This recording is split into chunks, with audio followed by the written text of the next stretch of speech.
Assalamualaikum warahmatullahi wabarakatuh. Alhamdulillah, syukur kepada Allah, masih lagi Allah Ta'ala berikan kita kesempatan untuk bertemu dalam majlis-majlis ilmu yang kita niatkan mudah-mudahan akan memberi manfaat buat kita supaya kita boleh membaca Al-Quran dengan bacaan terbaik seperti mana yang Allah Ta'ala turunkan kepada Nabi SAW, dan kita mendapat kefahaman intipati ataupun isi-isi penting apa yang telah Allah Ta'ala wahyukan ini untuk kita pakai sebagai pakaian kehidupan kita menuju kehidupan abadi, yakni kehidupan selepas kematian kita. Kita nak malam ni kita nak bincangkan tentang tajwid dan tadabbur surah Al-Falaq. Surah Al-Falaq ini terdiri daripada 5 ayat. Yang menariknya, surah Al-Falaq penghujungnya semuanya berakhir dengan hukum qalqalah. Jadi kita nak baca tajwid hari ini, kita akan fokus kepada hukum qalqalah kerana penghujung ayat 1, penghujung ayat 2, penghujung ayat 3, 4 dan 5 semuanya berakhir dengan qalqalah. Jom kita bacakan surah Al-Falaq. Bismillahirrahmanirrahim. Qul a'udzu birabbil falaq min syarri ma khalaq wa min syarri ghasiqin idza waqab wa min syarrin naffatsati fil 'uqad wa min syarri hasidin idza hasad. Kita baca sekali lagi. Seperti biasa kita baca 2 kali. Bacaan pertama untuk kita melihat bagaimanakah rupa ayat di dalam mushaf berdasarkan bunyi bacaan, dan yang kedua ni kita nak melihat bagaimana wajah kita ketika menyebut satu-satu perkataan dalam surah Al-Falaq. Bismillahirrahmanirrahim. Qul a'udzu birabbil falaq min syarri ma khalaq wa min syarri ghasiqin idza waqab wa min syarrin naffatsati fil 'uqad wa min syarri hasidin idza hasad. Shadaqallahul azim. Berdasarkan pembacaan tadi, kita dapat lihat surah ini tidak ada mad yang lebih daripada 2 harakat. Jom kita tengok satu persatu hukum tajwid yang ada dalam surah Al-Falaq. Dimulakan dengan kita tengok dulu rupa dalam mushaf. Kalau tengok dalam mushaf tajwid ni kebanyakannya berwarna biru. Berwarna biru dan berwarna turquoise. Kalau dalam mushaf tajwid kita ni, warna biru menunjukkan huruf yang isti'la, huruf yang tebal. Nampak tak qaf, kemudian huruf ghin dan seumpamanya. Manakala yang warna turquoise kat ujung-hujung tu semuanya menunjukkan hukum qalqalah. Jadi sekarang kita lihat satu persatu ayat surah Al-Falaq. Bermula dengan ayat pertama. Qul, bila sebut qaf ataupun apa-apa sahaja huruf yang berbaris depan, maka sebutlah dengan memuncungkan mulut. Sebab semua huruf yang berbaris depan kita mesti muncungkan mulut. Qul, qul, gitu. Nampak tak? Qul a'udzu, hamzah, hamzah di atas bukan qul qul a'u. Okey, zu, ini huruf yang selalu kita tergelincir. Zal ni dia bukan bunyi Z. Dia tak boleh bunyi Z. Dia tak boleh baca qul a'udzu, qul a'udzu, tak boleh. Dia tak boleh ada Z. Dia ialah huruf yang keluar apabila hujung lidah dikeluarkan sedikit antara gigi atas dan gigi bawah, dan dia menyentuh hujung gigi kapak atas. Macam kita nak gigit lidah kita, tapi tak gigit lah, kita tak gigit pun, cuma kita sentuhkan hujung lidah yang dikeluarkan sedikit itu ke bawah gigi kapak atas. A'udzu, zu. Bi rabbin nas. Nampak tak ada ra yang berwarna biru. Bila ra berwarna biru, ra itu berhukum ra yang tafkhim ataupun tebal. Ra ini ra yang tebal. Apa maksud tebal? Ra. Kalau nipis ra. Kita tak baca ra, kita baca ra. Bi rabbil falaq. Bi rabbil falaq. Okey. Bi rabbil falaq. Di hujung ayat pertama dah nampak dah ada qaf. Kalau qaf ni mati, dia akan membawa hukum qalqalah. Qalqalah ni apa? Qalqalah ini bermaksud detakkan ataupun lantunan. Dia melantun sikit. Maksudnya macam mana? Falaq. Okey. Kadang-kadang ada kesilapan ketika menyebut qalqalah. Ada orang disebut falaq. Jangan sampai qalqalah tu ada bunyi hamzah. Jangan sampai ada bunyi falaq. Jangan sampai ada ni. Jangan sampai ada k ni. Falaq. Kalau dah sampai ada k, salah.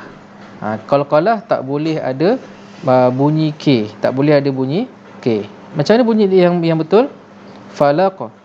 Tapi o ni kecil. Kecil je. Falaq.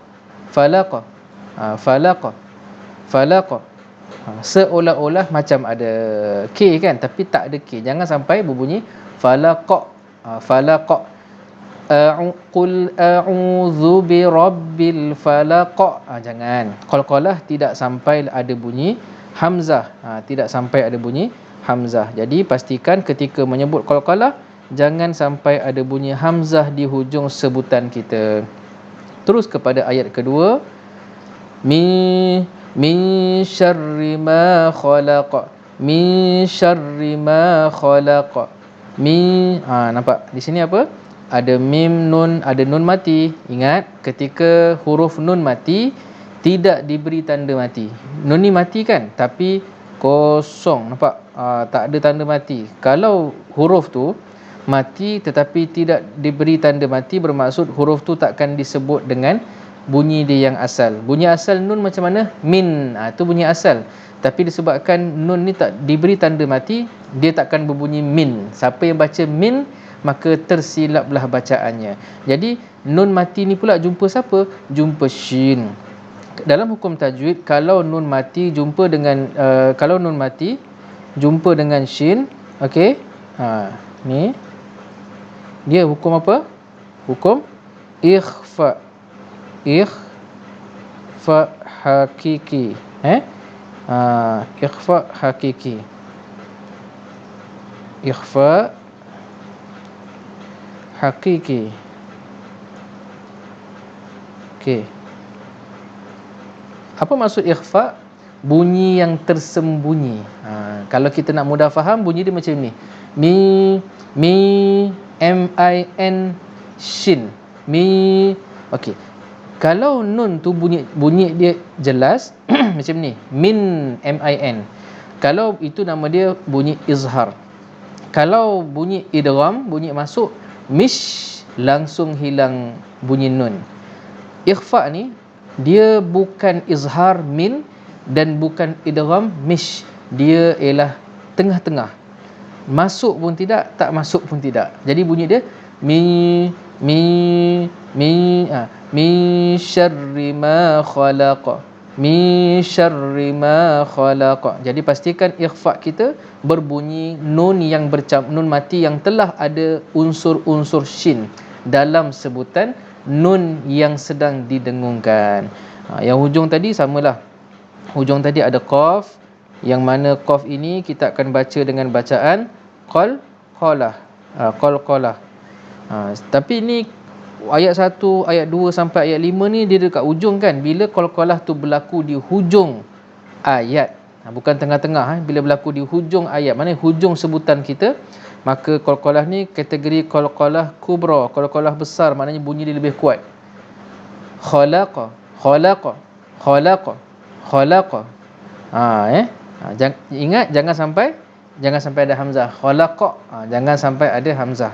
Selagi tak ada hamzah, betullah sebutan qalqalah kita. Seterusnya ayat yang ketiga. Wa min syarri ghasiqin idza waqab. Wa min syarri ghasiqin idza waqab. Okey, sama macam tadi, ada nun mati yang tidak diberi tanda mati. Bila huruf nun mati tak ada tanda mati, bermaksud nun tu bukan izhar. Huruf-huruf yang diberi tanda, huruf-huruf mati yang diberi tanda mati akan dibaca dengan izhar. Tapi di sini nun ni tak diberi tanda mati, maknanya dia bukan izhar, maknanya dia tak akan berbunyi min. Dia tak akan berbunyi min. Dia mesti bunyi lain sikit. Jadi di sini sama macam tadi, nun mati jumpa dengan shin, hukumnya ialah ikhfa hakiki. Sama macam tadi, bunyi dia wa min campur dengan ni mi wa min syarri ghasiqin. Nampak? Ni sekadar tambahan untuk kita faham. Tanwin dalam Quran dia ada dua jenis penulisan. Pertama, tanwin yang bersifat selari macam ni. Tu yang pertama. Yang kedua, dia bersifat bersilang, satu ke depan, satu ke belakang. Sama juga, Jadi kalau tanwin yang baris atas ataupun baris bawah ditulis secara selari, maknanya dia samalah, depan dengan belakang sama panjang. Bukan macam ni. Ini satu dekat depan, satu dekat belakang kan. Dia tulis, bila dia tulis selari itu bermaksud hukum apa? Hukum izhar. Kalau macam ni, izhar maknanya dibaca dengan bunyi nun mati betul-betul. Yang ni tak. Jadi kalau selari ghasiqin, betul-betul bunyi nun mati. Jelas. Bunyi tanwin tu bunyi yang jelas. Ghasiqin, jelas. Sebab apa jelas? Sebab tanwin ni jumpa dengan siapa? Tanwin ni jumpa dengan hamzah. Bila nun mati jumpa dengan hamzah ataupun tanwin jumpa dengan hamzah, hukumnya izhar. Izhar apa? Izhar halqi. Nun mati jumpa hamzah ataupun tanwin jumpa hamzah, izhar halqi. Jadi kena izhar, kena terang. Apa yang terang? Bunyi tanwin ataupun bunyi nun mati tu, ghasiqin. Mesti bunyi dia. Dia tak sama dengan yang wami, kan? Idza waqab. Sama juga di hujung ni ada qalqalah kubra, ada qalqalah kubra. Maka pastikan ada bunyi b. Waqab. Bukan waqab. Tak, waqab. Sikit saja, Wa min syarri ghasiqin idza waqab. Itu belah bunyi qalqalah kubra. Kemudian ayat yang keempat, banyak dengung kan? Okey, apa dia? Wa min syarrin naffatsati fil uqad. Wa min, sama juga nun mati jumpa dengan shin. Ni hukum apa? Ni hukum tadi apa dia? Ikhfa hakiki. Kemudian ada warna hijau lagi satu. Apa dia? Nun yang bersabdu.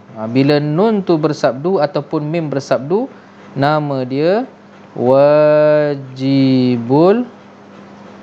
ghunnah. Wajibul ghunnah.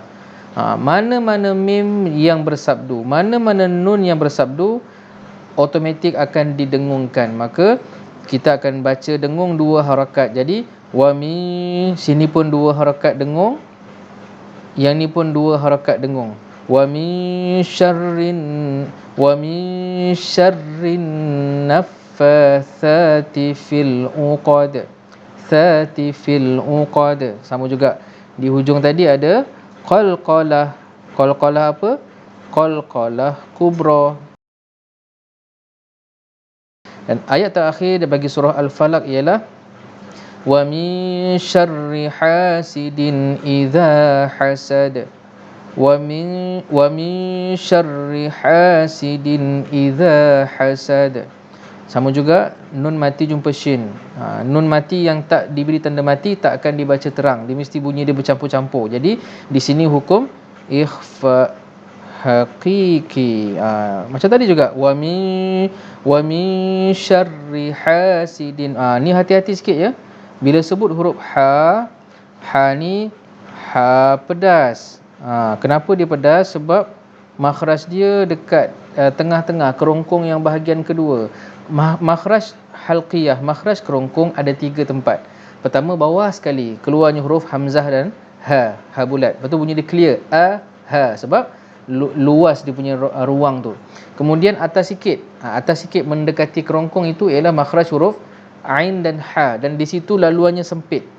Jadi sebab itulah bunyi dia macam lain sikit. Ain tu macam tersedak, ha macam terpedas sebab laluannya sempit. Jadi ha, syarriha. Pastikan ada bunyi pedas. Hasidin, macam kita bincang tadi, di sini nampak tak tanwinnya apa dia? Tanwinnya selari, maknanya bukan macam ni. Dia selari. Bila tanwin tu selari, bermaksud tanwin ni akan dibaca dengan hukum izhar. Kenapa? Sebab dia bertemu dengan huruf izhar lah. Bila tanwin bertemu dengan hamzah, jumpa dengan hamzah sebelah-sebelah, dia akan menghasilkan hukum izhar halqi. Izhar halqi. Apa maksud izhar halqi? Bunyi nun mati jelas 100%. Hasidin memang betul-betul bunyi dia hasidin. Din tak ada campur-campur. Hasidin idza hasad. Di hujung ni apa dia? Qalqalah. Qalqalah ni apa dia? Qalqalah jenis apa? Qalqalah besar ataupun qalqalah kubra. Jadi itulah sahaja perbahasan hukum tajwid untuk surah Al-Falaq yang saya kira alhamdulillah mudah untuk kita ingat. Semua hukum-hukum yang mudah sahaja. Sekarang jom kita pergi kepada perbincangan tadabbur surah Al-Falaq. Menariknya surah Al-Falaq ini, ia surah yang menceritakan tentang kejahatan-kejahatan yang ada dekat alam ni. Kita hidup dekat alam ni, kita kena faham, sebaik mana pun kita tetap hidup dengan masyarakat. Selagi kita hidup di dalam dunia ni, kita ialah makhluk sosial. Kita ada jiran, walaupun tak kenal dia, tapi kita ada jiran. Kita pergi bekerja, walaupun kita tak nak bercampur dengan orang tempat kerja tu, tapi dia tetap colleague kita, dia tetap rakan sekerja kita. Tak kiralah kita nak tegur ke tidak.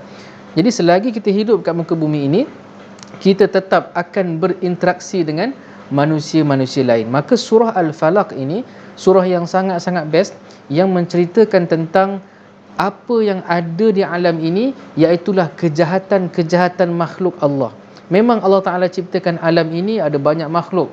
Ada makhluk yang aktif siang, ada yang aktif malam, ada yang ikut perintah Allah, ada yang bermaksiat kepada Allah. Jadi bahaya itu sentiasa ada. Kita tak boleh kita kena hidup dengan realistik, berfikir secara realistik. Kita kena bersedia dengan apa-apa sahaja kemudaratan yang Allah boleh izinkan berlaku kepada kita. Sama ada kemudaratan tadi datang daripada seekor binatang yang buas, seekor anjing liar seumpamanya. Kita kena bersedialah benda-benda tu.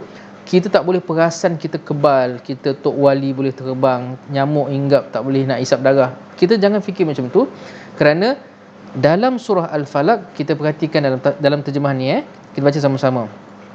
Ayat pertama kata Allah, Qul a'udzu birabbil falaq. Katakanlah wahai Muhammad, maknanya Allah Ta'ala memerintahkan kepada Nabi Muhammad SAW supaya berkata, a'udzu birabbil falaq. Aku berlindung dengan Tuhan yang menciptakan sekalian makhluk. Maknanya Allah nak ajar kita mesti minta perlindungan Allah. kita tak mungkin boleh hidup tanpa perlindungan Allah. Sama ada kita minta ataupun tidak, memang Allah Ta'ala akan lindung kita. Tetapi kalau kita minta dengan Allah, Allah Ta'ala memang betul-betul akan jaga kita. Okey, ayat kedua, ayat ketiga, ayat keempat, ayat kelima, semuanya menceritakan tentang kita minta lindung daripada apa? Dia pasal minta lindung kepada Allah, kan? Tuhan yang menciptakan Al-Falaq. Daripada apa? Ayat kedua, pertama, kita minta perlindungan daripada bencana makhluk-makhluk yang Allah Ta'ala ciptakan. Yang ketiga, ayat ketiga menceritakan tentang perkara kedua yang kita minta perlindungan Allah, ialah kita minta perlindungan Allah daripada kejahatan ataupun bahaya malam apabila ia masuk. Bila malam tu, bila hari mula gelap, ada bahaya dia, dan kita minta Allah Ta'ala lindung daripada kejahatan, bahaya yang ada pada waktu malam, kegelapan malam. Ayat keempat, ia menceritakan tentang perkara ketiga yang kita mesti minta Allah Ta'ala jaga kita. Apa dia? Perlindungan daripada syarrin nafasat, kejahatan makhluk-makhluk yang menghembus-hembus pada simpulan-simpulan. Yang ni menarik, nanti kita cerita lepas ni.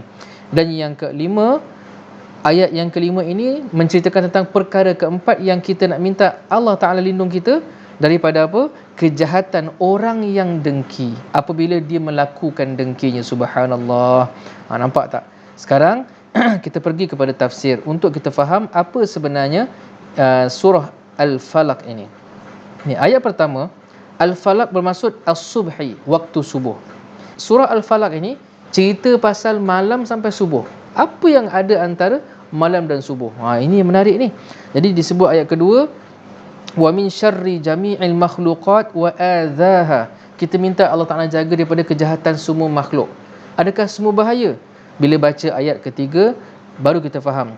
Wa min syarril lail syadid az-zulmah. Bila malam tu menjadi gelap. Allah Ta'ala bagi clue kedua. Kejahatan makhluk ni akan nampak lagi bila mana malam datang dan malam tu menggelap. Bermaksud bila tengah-tengah malam, bila betul-betul tengah-tengah malam, sunyi sepi, di situlah ada banyaknya bahaya-bahaya. Bahaya apa? Baca lagi ayat yang keempat, wa min syarrin naffasat. Rupanya kebiasaannya wa min syarris sahiratil lati. Maknanya ayat keempat ni tafsirannya ialah kejahatan tukang-tukang sihir yang menghembus pada ikatan-ikatan, simpulan-simpulan santau dan sebagainya. Ialah kalau kita belajar perubatan Islam, kebiasaannya pengamal sihir akan melakukan hantaran sihir pada waktu malam. Dia akan menghantar sihirnya pada waktu malam. Kita baca banyak hadis Nabi SAW pun, malam ini waktu syaitan berkeliaran, waktu syaitan jin jahat ni berkeliaran waktu malam. Jadi sebab itulah waktu malam itu mengandungi banyak bahaya dan mudarat yang Allah Ta'ala boleh izinkan untuk kena kepada kita. Lepas tu kita kena minta Allah Ta'ala jaga kita. Especially apa? Especially bahaya sihir. Kita tak boleh main-main dengan sihir, kerana sihir itu benar, perkara gaib yang berlaku. Sihir ni apa? Ada 5 perkara gaib, kan? Ada 5 perkara gaib. Yang akhir, yang kelima ialah sihir. Sihir ni apa?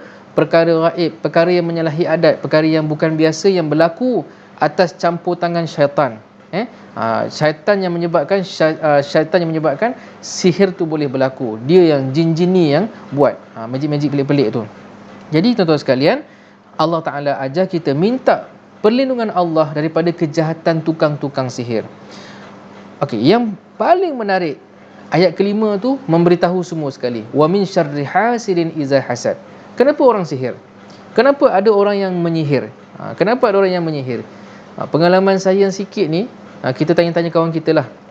Orang buat sihir ni 2 sebab je. Pertama, dia nak test ilmu dia. Dia belajar satu kurikulum baru, modul baru sihir, santau dan sebagainya. Dia nak test. Biasa santau ni kita boleh hantar kat haiwan. Ada orang dia tujukan santau kepada haiwan ternakan. Jadi haiwan tu sakit dan mati dengan izin Allah. Tapi tujuan utama sihir bukan nak test.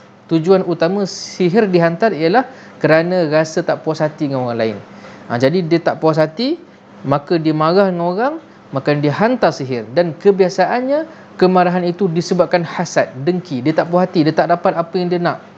Kenapa orang tu dapat, dia tak dapat? Maka dia menggunakan jalan yang halus, jalan hitam ini yang bernama sihir. Jadi surah Al-Falaq ini menceritakan tentang kejahatan sihir, yang mana sihir ini dilakukan oleh orang yang biasanya dengki dengan orang lain dengan bantuan bomoh yang meminta pertolongan syaitan, jin kafir, dan yang kebiasaannya berlaku penghantarannya pada waktu malam. Biasanya siang boleh juga, tapi kebiasaannya proses sihir ini berlaku pada waktu malam. Sebab itulah kita diajar oleh Allah untuk kita minta perlindungan Allah daripada kejahatan yang berlaku pada waktu kegelapan malam.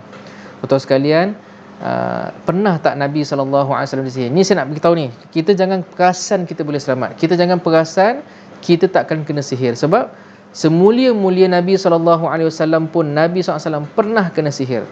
Sekarang saya nak ajak tuan-tuan, jom kita buka Sahih Bukhari. Jadi saya buka ni.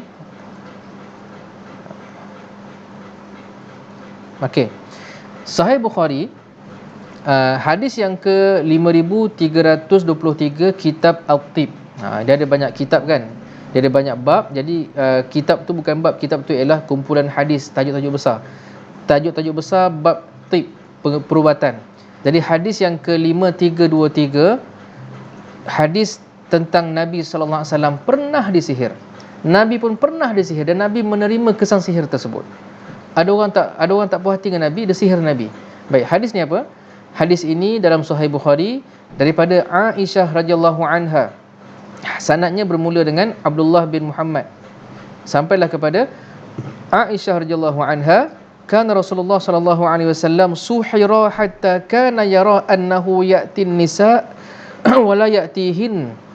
Nabi pernah disihir, yang mana sihir ni membuatkan Nabi rasa Nabi dah jumpa isteri dia. Nabi pernah mendatangi isterinya. Maknanya Nabi pernah berhalusinasi. Ketika Nabi disihir ni, Nabi macam rasa dia dah pergi rumah isteri dia. Dia dah pergi rumah isteri dia. Dia dah pergi geliran kat isteri dia. Jadi sebenarnya Nabi belum pergi rumah isteri tu, tapi dalam fikiran Nabi dah pergi dah. Nabi terhalusinasi sekejap dengan sihir yang berlaku.